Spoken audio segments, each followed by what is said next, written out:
Assalamualaikum warahmatullahi wabarakatuh. Perkenalkan, nama saya Miladiah Uelia dengan NIM 86057517 dari Program Studi PGSD UT Semarang. Pada kesempatan ini saya akan memaparkan materi dengan topik peran filsafat ilmu dalam memperkuat ilmu pendidikan.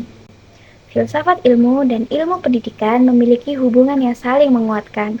Filsafat ilmu memberi landasan tentang hakikat pengetahuan, cara memperoleh pengetahuan, dan nilai yang harus dijaga dalam pendidikan. Sementara itu, ilmu pendidikan menjadi ruang nyata bagi filsafat ilmu untuk diterapkan dan dikembangkan melalui pembelajaran, kurikulum, dan kebijakan pendidikan. Dari sisi eksistensi, filsafat ilmu membantu memastikan bahwa pendidikan benar-benar diakui sebagai bidang keilmuan yang memiliki objek kajian, metode, dan tujuan yang jelas. Dari sisi keilmiahan, filsafat ilmu menuntut agar pengetahuan pendidikan disusun secara rasional, sistematis, dan dapat dipertanggungjawabkan. Dan dari sisi nilai, filsafat ilmu menjaga agar pendidikan tetap berpihak pada manusia, menjunjung etika, dan memberi manfaat bagi kehidupan. Dengan demikian, filsafat ilmu berperan sebagai pengarah agar pendidikan tidak berjalan tanpa dasar yang kuat. Sebaliknya, pendidikan yang bermakna juga memperkuat perkembangan filsafat ilmu.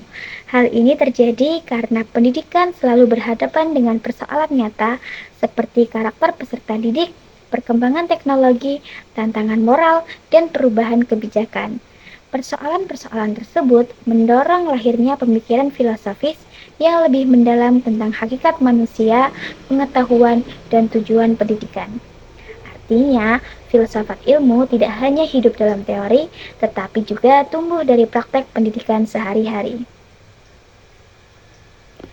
Filsafat ilmu juga sering disebut sebagai pisau analisis karena memiliki 3 dimensi, yaitu ontologi, epistemologi, dan aksiologi.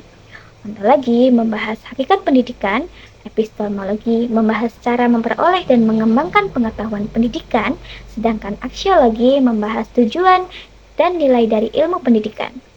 Ketiga aspek ini membantu kita memahami persoalan pendidikan secara lebih mendalam. Misalnya, ketika hasil belajar siswa rendah, filsafat ilmu tidak hanya mencari solusinya, tetapi juga menelaah penyebab, proses, dan nilai yang ingin dicapai. Dalam praktiknya, filsafat ilmu dapat diterapkan dalam kebijakan, kurikulum, dan proses pembelajaran. Misalnya, saat guru mengajak siswa berdiskusi tentang kejujuran atau penggunaan teknologi secara bijak, itu merupakan penerapan nilai filsafat ilmu dalam pendidikan. Sebagai penutup, dapat disimpulkan bahwa filsafat ilmu sangat penting dalam memperkuat ilmu pendidikan. Filsafat ilmu menjaga agar pendidikan memiliki dasar yang kuat, cara berpikir yang ilmiah, dan tujuan yang bernilai. Sebaliknya, pendidikan yang bermakna juga memperkaya filsafat ilmu karena menghadirkan persoalan nyata untuk direnungkan. Dengan memahami filsafat ilmu, pendidikan tidak hanya menghasilkan pengetahuan, tetapi juga membentuk manusia yang cerdas, berkarakter, dan bertanggung jawab. Sekian penjelasan materi dari saya. Mohon koreksinya apabila ada kekurangan. Wassalamualaikum warahmatullahi wabarakatuh.